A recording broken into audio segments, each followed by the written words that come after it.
Welcome back. In today's Spotlight, the straining relationship between the United States and Israel since the start of the war in Gaza. And we're getting a look at how Americans are feeling about it more than 200 days since the October 7th attack by Hamas. In a new ABC News Ipsos poll out today, about 4 in 10 Americans, 38%, say the U.S. is doing too much to support Israel in its war against Hamas. That's not a majority, but it is an increase, up from 31% the last time we asked this question in January.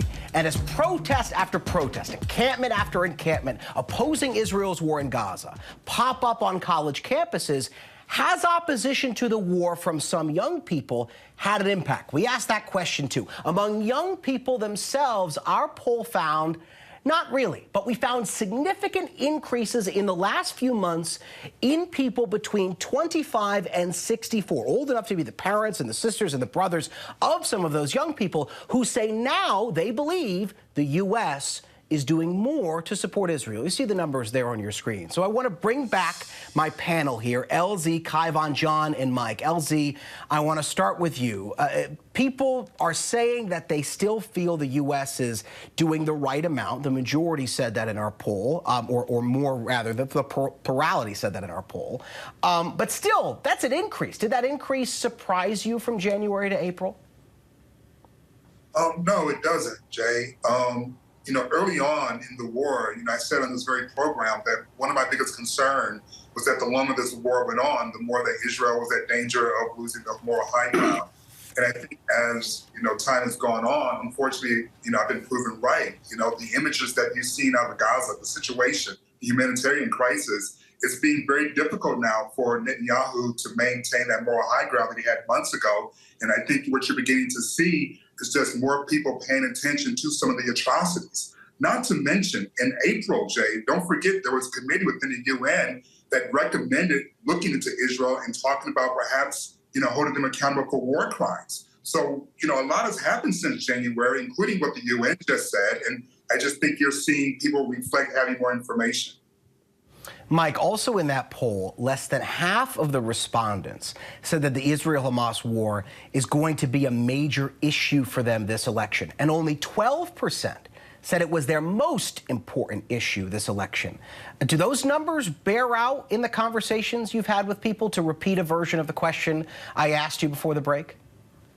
Yeah, it is. It is bearing out with that. I would agree with the 12% of the dynamic, and that's because, Jay, you and I have been talking often about this too as well. A lot of the American public just doesn't have a grasp around geopolitics and the geopolitical system. And I think that is actually, too, a failure not only of Biden administration, but just on our congressional leadership, too, as well, to explain more of the importance of why we need to give the foreign aid package, why it's important to support our allies, Ukraine, why it's important to support our long-standing ally, which is Israel. But what they're seeing is the toll that is taken on a humanitarian crisis that is happening, which emboldens individual, in particular along the split of the political party lines, whether you're more conservative-leaning or more progressive-leaning. That is when you see the importance of that taking place.